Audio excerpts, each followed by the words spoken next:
Hey, how's it going? Today I'm talking about how to stay consistent with Run Disney training without hating every run. This is Running to the Castle, a podcast for injury-prone Run Disney runners on a journey to running magical miles. Join me, Dr. Allie, as I share the secrets I've gathered as a runner, doctor of physical therapy, and coach. You'll learn the exact ways I get my clients to the castle strong without feeling broken or held together with KT tape as they cross the finish line. Before I get into that, it is week 2 of rest and recovery for me, so there has been no running. Does that mean I was inconsistent? Absolutely not. This was part of the plan. I am in rest and recovery. It's the 2 weeks after any race distance where you stay loose, stay mobile, do some activity, but you let your body rest and recover to optimize how you're going to be for your next training block. And my next training block is going to be speed and strength. I got my new workout equipment. Forgive me if I've told this story already, but I got my new workout equipment and I've been playing around with it. So I did an upper body workout today and utilized the different pieces of attachments. And I am in a strength program with Betsy Foster, Be Foster Strong. And so I have been following her plan, and it took me an hour to do the strength workouts. I didn't even get through all of the exercises, but I had to be done in an hour. I really thought I was going to be able to get through it all in 1 hour. I'm really going to need to look at what I'm doing and how long each of these strength workouts is going to take me moving forward. And it's fine that it takes me an hour. I had a rough morning today, and it was fine. I got in my head with something from this morning, and I walked Levi, and it was almost 2 miles. Levi took me to the park, and literally he walked me to the park. And he was like, "I want to sniff around." And then the sprinklers started, which frustrates me because it was like 7 o'clock or so in the morning. Why are the sprinklers on in Las Vegas? We are always in a drought. We're always in a drought, and we are actually only allowed to water our lawns 1 time a week. And which is okay for us. I mean, we have desert landscaping, and we actually don't even have a backyard yet. But we have desert landscaping, so it's plants and trees and everything that are meant to be in the desert, so they don't need a ton of water. But you're also not supposed to be watering during daylight because the water evaporates. So that's just frustrating to me that the city doesn't have to follow those rules. I don't understand it. They also will water the grass in the middle of the day. They will water the grass multiple times a day. And I mean, I guess they just have different rules, right? It really shouldn't bother me that much. But, we do have a finite amount of water here in Las Vegas. It literally comes from mountains, mainly in Colorado, a little bit here. We have a dam. The Colorado River supplies water to parts of Colorado, Nevada, and Arizona. And if you've ever been here and seen Lake Mead and you've seen that striation, that very prominent demarcation, and it looks like somebody bleached the rock, because that's where the water line used to be. And if you haven't heard me tell stories about Lake Mead, it is full of dead bodies, and they just keep popping up like daisies. Every time there's a new body found, I think of the part of Mulan where Mushu is like, "They're popping up like daisies." It's one of my absolute all-time favorite quotes from a movie. In that movie, I also love where he's, oh my God, I can't even think of it right now. Where Mushu is talking about, "And shame on your cow." I think it's so funny. But anyway, with the water line going down, all of these 55-gallon drums are popping up, and guess what's in them? So, yeah, that is in our water here in Vegas, and we have a finite amount, and it is going to run out at some point. So it does frustrate me a bit to see things like that. It has now been mandated that new pools are only allowed to be a certain size. And people who have grass in their yard have to rip it out and put desert landscape in, turf, things like that. Like it's a serious issue. So, anyway, but it did affect us today because Levi wanted to smell every blade of grass. And so we stayed in one part that didn't have any water going, any sprinkler system going. And then we left that part just as the sprinklers turned on. Thank goodness. But he wanted to go in the other part. And I was like, no, it's wet. And if you saw from a couple of weeks ago, he came home green a couple of weeks ago because he rolled in wet grass, freshly cut wet grass. This was not freshly cut, but I'm not dealing with that again. For a dog that actually doesn't like being dirty, he certainly likes to roll in a lot of things, but he does not like to be dirty. It drives him crazy. So then he needs a bath, but he got a bath yesterday and he certainly won't want another bath today. So anyway, this morning I didn't have a great morning. And then I sat down and I was like, I don't want to work out. I don't want to do this. I don't feel like it. And then I realized, well, get yourself some caffeine and carbs. So I had a Coke. Actually, no, back it up. I actually went, laid down in bed, closed my eyes for 20 minutes and reset. And I was like, I didn't get up on the wrong side of the bed this morning, but that's how I felt. Like it didn't start from first thing in the morning, but that's how I felt later in the morning. And by later, I mean 7 o'clock. And so I literally at like 9 o'clock, I laid down, set a timer for 20 minutes. I closed my eyes, I did some deep breathing, and I reset. Now, I understand not everybody has that luxury. I do work for myself and I work from home. So I could do that. So I did do that. Then I got myself some caffeine and carbs and I went out to go do my workout. By this time, it's like 10 something. And Levi was nowhere to be found. He did not want to hang out with me. And that's fine. So I went out in the garage and I started my workout. And I had to be done in time for a 12:30 coaching call.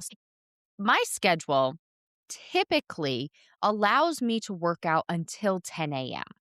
I am going to have to adjust that schedule for this next training block. I think I'm going to need to allow myself until 11 in the morning to train just based on, I'd already been thinking about it, but based on this information today. I looked at my list of exercises. I didn't watch the videos. I was going to say I watched the videos. I hadn't watched it yet. I really did think that an hour workout was going to be enough, and it wasn't. I even was hoping to do a walk afterward. But because I had walked Levi 1.7 miles, even though it was a leisurely pace, that's still a significant amount of movement. It wasn't half a mile for me, like a half mile could be significant for somebody just starting. But for me, half a mile is not significant. But 1.7 miles for a morning walk that took probably, I'll have to look at it, but probably 75 minutes, that can count as my walk for the day. I don't always count a safari as a walk because of how slow it is, and we don't always go that far.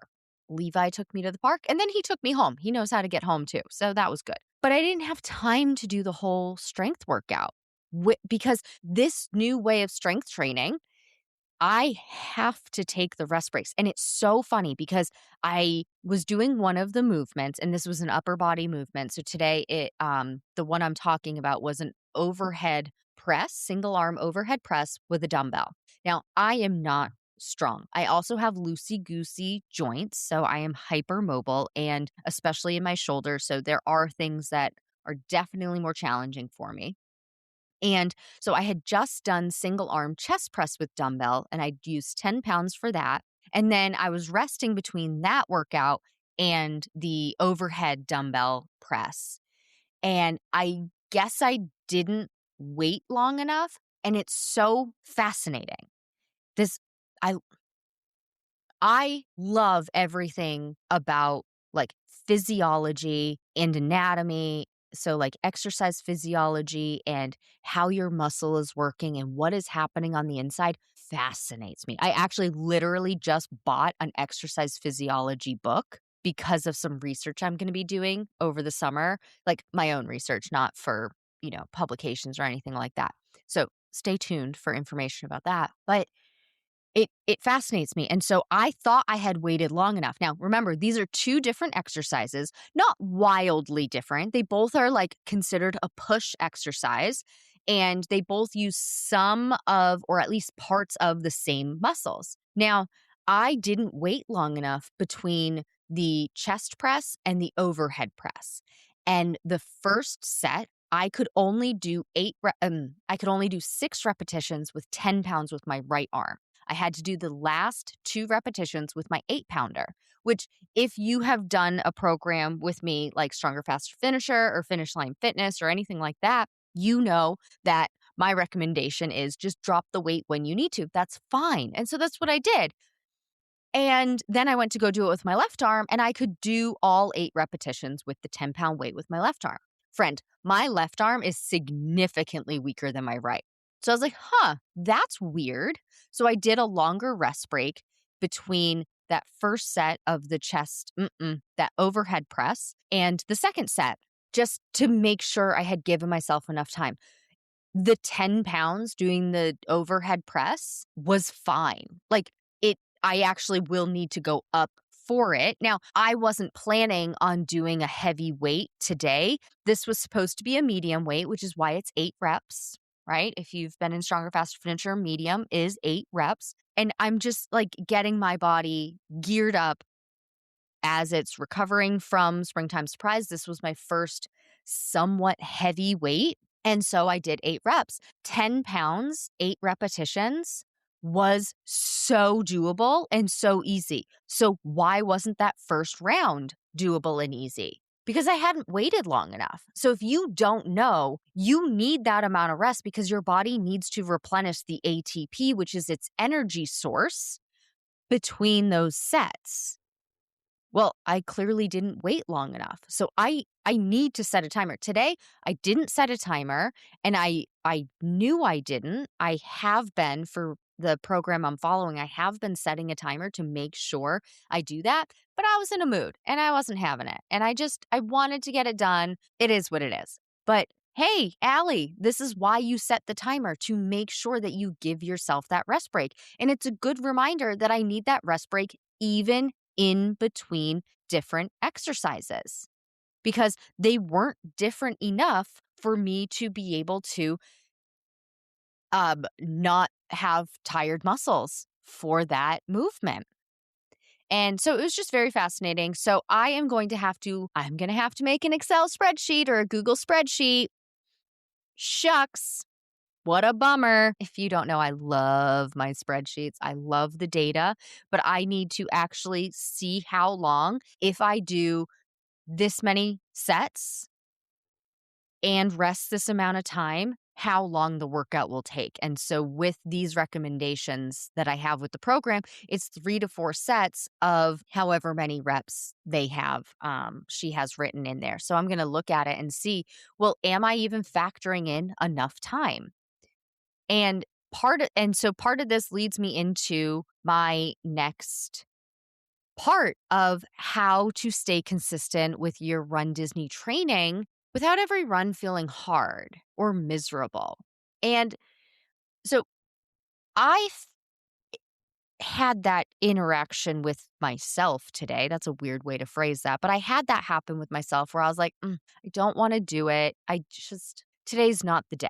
Well, my first recommendation is always check your caffeine and carbs, because are you not motivated, or do you just need some energy? And as adults here in the US, we have plenty of caffeine, usually in the form of coffee or soda.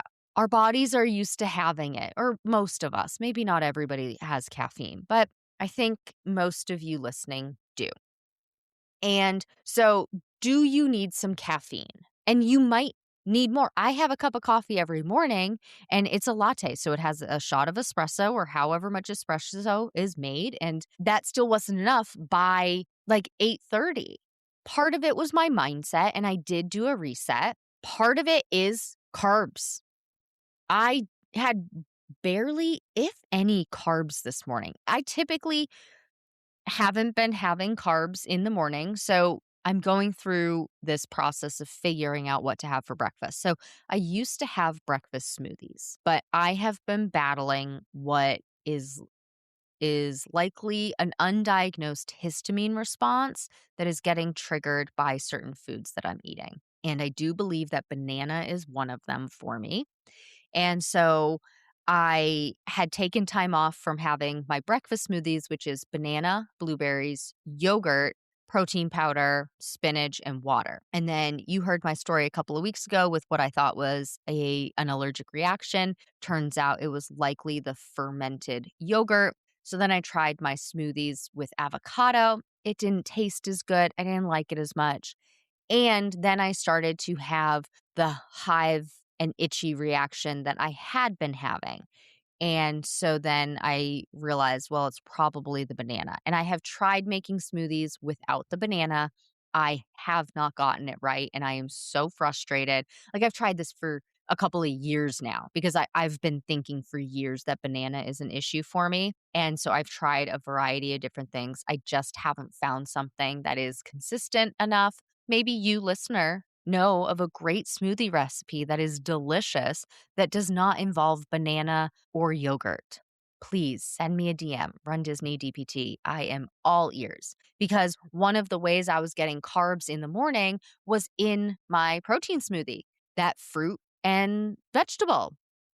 And so now that I'm not having that smoothie, I am drinking just an Orgain protein shake, which has 1 gram of sugar in it, which is fine for the protein aspect, but it means I don't have any carbs. And so I forget in my mind, like I forget, oh, you also need carbs. So it's it's been a work in progress. A work in progress. That phrase sounds funny to me today. Anyway, I've been working on it. But so check yourself, caffeine and carbs. Have you had any lately? And for a workout, a strength workout or a run, it's great to have about 30, maybe even up to 60 grams of carbs within an hour before your workout. What I typically do with my Coke is I drink my Coke walking Levi before I go on my run or as part of my walking warm up if I'm just walking. I don't want the Coke sloshing around too close to when I'm starting to run. So I don't do it during my walking warm up when I'm about to go on a run. But anyway, drank some caffeine and carbs, did my strength workout. That was great.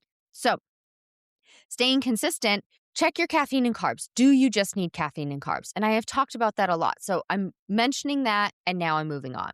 Another thing that came up today was one of my clients asked, if I'm not feeling it this week, what is the bare minimum I should be doing? Like, I'll do my long run, but then like what other run should I be doing? And she's alluding to the speed workouts because that's what the program is, right? It's 2 cross training days, 2 speed workout days, 1 long run for most training plans. Now, of course, if you're doing a 2-course challenge, that changes with some back-to-back long runs. It changes if you're doing dopey, things like that. But that's like baseline training program for me. And then 2 full rest days. So for this particular client, we are doing 3 cross training days, 1 speed workout, and 1 long run based on her life and her goals. And so when she's talking about which other run should I do, you might be thinking, well, it's just a speed workout, like you do a speed workout. Well, what she's talking about is, should it be a hill? Should it be a 30-20-10? Should it be a tempo? Should it be a progression? Should I just do another easy run? Like, what should I do? And so my question back to her was, well, what's your goal in this season of your life? Is your goal to get faster and have a very specific time goal for your race? Are you looking for a proof of time? Are you just looking to not feel like you're going to die at the end of it? What are we looking for here? And she was like, I want to have a regular routine and I want to just feel like I'm not going to die and just feel like I'm more fit. I'm like, great. I love that goal. It's a wonderful goal for you. And so then my next question was, well, based on something you just said to me about tempo runs being miserable, I said, we're going to knock that one off the list. Because talking like that, if you're already not feeling it, why would you then go and do something that's miserable? Right? So then I said, well, what about between hills, 30, 20, 10, and progression? What about those? And so we talked about them a little bit. She asked, like, what are the goals of each of them? And I described them to her. And so when I was describing the hills, I said something like, that's training you for the Run Disney ramps. And she's like, oh my God, those are awful. And, hill workouts are fine and everything. But I feel like no matter how many hill workouts I do, a, a, a Disney ramp is still going to be miserable. And I was like, well, let's get that one off the list because, again, I'm hearing the word miserable. We don't need to be miserable. We are spending a lot of money. We're not that fast. So we might as well enjoy it, right? Like, if our thought process is already like, that's miserable, are you going to be gung ho about going and doing it? No. So then that brought us to the 30, 20, 10 in the progression. And so I said, between those two, which one of those, when you see it on the schedule, do you go, oh, okay? And which one of those on the schedule do you go, oh, okay? Like, what's your gut reaction to those workouts? Now, not everybody has a great gut reaction. I am learning. I am somebody with a great gut reaction, if I do say so myself. I don't always know that I like something, but I always know when I don't like something. And I am on point with that. I'm on point with it with people. I am on point with that with like working out, work situations, work environments. Royal and I were just talking about a work environments that I've had in the past. And I don't tend to gossip in the workplace and I try to not like commiserate. Again, this word miserable, commiserate. And so I don't make a lot of friends that way, I guess. That doesn't sound right. Like, I have friends, a few. I have few close friends.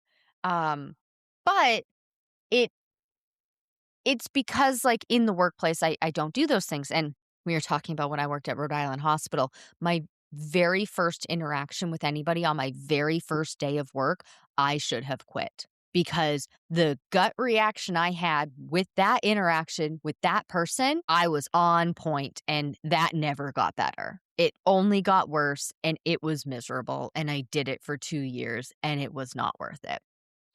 But what is your gut telling you about these different workouts? Like, notice on your schedule and notice in your gut when you see those types of things. Like there's a difference between your fifth long run past 15 miles when you're training for dopey, where you're just like, oh, another one. Like that is different, though my training plans do accommodate for that if you are curious. But the that is kind of just like, oh boy, it is December 1st. It's cold and I don't know how cold I want to be versus feeling that way every week when you hit a long run and paying attention to your gut when you see a 30, 20, 10 on the schedule, a progression run on the schedule, a tempo run on the schedule, a hill on the schedule. So for this particular runner, she was like, oh, I guess based on that information, I would like 30, 20, 10 better. Great. So that's what you should do if you're not having it that week and you're, picking another run. For me, it would be a progression run. I like a progression run. I don't really like the 30, 20, 10. I also don't use 30, 30 intervals. So I think that 30, 30 change ish, the change after 30 seconds, change after 20 seconds, it might just be too much too soon for me. So progression might be a little bit better because I change every minute. So maybe that's why. I don't know. I don't really need to know why I like it. I just need to know that I do like it, right? Because what that comes down to is if you feel like you aren't consistent, of course, are you injured? Like, do you keep getting injured? If that's what's happening, like this is not the episode. Maybe I'll talk about an injury consistency episode another time. Part of that has to do with the training plan that you're following. But if it's like something else always better happens, subconsciously you might hate your training. You might hate what you're doing and you feel miserable doing it, right? Like, think about chores. Growing up, kids don't want to do chores because they would rather go play outside, play on their iPad, play computer games, right? Like, if they have a choice, they're going to choose the fun thing. And in like nobody wants to be miserable, right? Like you're doing this really expensive hobby. Why are you miserable while you're doing it? So look at that training plan and look at, do I even like what I'm doing? Does this line up with how I want to feel? And I'm not even getting into the nitty-gritty of how fast or how slow you're going. It's just literally what is on the schedule. If that doesn't make you want to do it, you're going to find something else better to do, right? Like even myself. So I mentioned earlier, I love my spreadsheets. I love tracking data. I have gotten sucked into creating my new Stronger, Faster Finisher training program for the next round. I am a month early on it because there's always some math formula broken. And so I'm trying to get ahead of it so that I don't have 30 people that I need to go and change their training plans back to back to back. I can do it all in one and then make a copy. But I am loving the different things that I can do in this training plan. Like, I just learned that I can make it so that the training plan can go onto the calendar. So somebody doesn't even need to pull up the Google spreadsheet. It's on their calendar and it will update if they change something.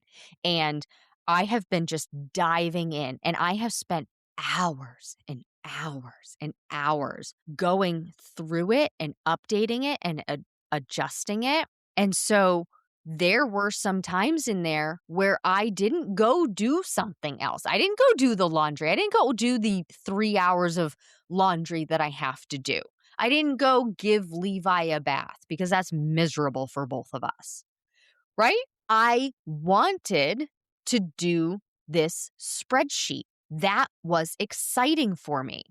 And so those other things that needed to get done didn't get done because I just flat out didn't want to do them. So I was not consistent in bathing Levi once a week. He missed a week. Literally, he missed a week. And I feel very bad about it because he gets itchy when he doesn't have a bath once a week.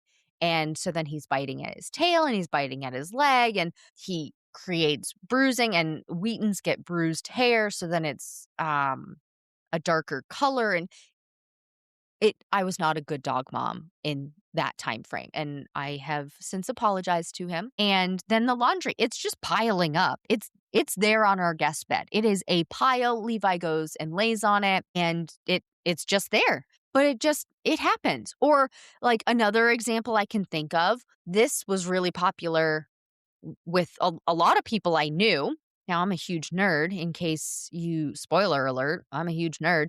But I loved the Harry Potter series growing up. Now, this is, of course, before J.K. Rowling came out saying all of her things. I have the books already. I'm not giving her more money. I do love the books. So I used to go and get the books at midnight and read them and stay up all night reading them. I love my sleep. I used to stay up until I was done. And sleep took a back seat because in that moment, reading the new Harry Potter book was exciting for me. I didn't sleep. Now, of course, I was a kid. Like, when these books came out, I was in 3rd grade, 4th grade. I don't know. I didn't start reading them until 5th grade. Mrs. Itzel, my 5th grade teacher, used to read them aloud to us. She read the first book, and then that summer after 5th grade, the second book was in stores. And when we went down the Cape, remember I was telling you about going down the Cape and doing the boat every weekend? Well, there's this bookstore, and my parents had a rule that we were allowed to buy any book and all books within reason, I'm sure. I'm sure if there was some like adult content or something, they wouldn't let us. But if we wanted a book, if we wanted 5 books, we got them. And so we went into that bookstore so mom could get a new book for the beach. And I saw Harry Potter Chamber of Secrets and I bought it. She bought it. And I was hooked. And so then every time a new one came out, we would get it instantly and I would stay up and read it. And other things took a back seat. Same kind of thing. When it's something you want to do, you will not do other things. But if it's something you don't want to do, if it's something that's miserable, everything else is going to be a better option for you. Even if you don't know that you're making that decision, you may be making the decision subconsciously. Just know that that decision has been made and something needs to change. It's either too hard of a training you don't like, or just not a big priority in the moment. And so with this episode, I'm talking about when the actual training work on the schedule is something you don't like. Look at your training schedule. Are you doing something that you do or you do not like? Because this is an expensive hobby and you should enjoy doing it. And when you enjoy it, you are going to be consistent. Please take what you've learned in this episode and use it to adjust your strategy for your Run Disney race training. It's not about doing more. It's about doing the right things in the right balance so you can finish strong, not broken. And if you want personalized guidance specific to your race, your injury history, your running background, and your goals, that's exactly what we do inside Stronger, Faster, Finisher. You'll get step-by-step instructions and a proven system to help you train smarter from start to finish. Join the waitlist today to be the first to know when it opens next. That's all for now. Talk to you soon.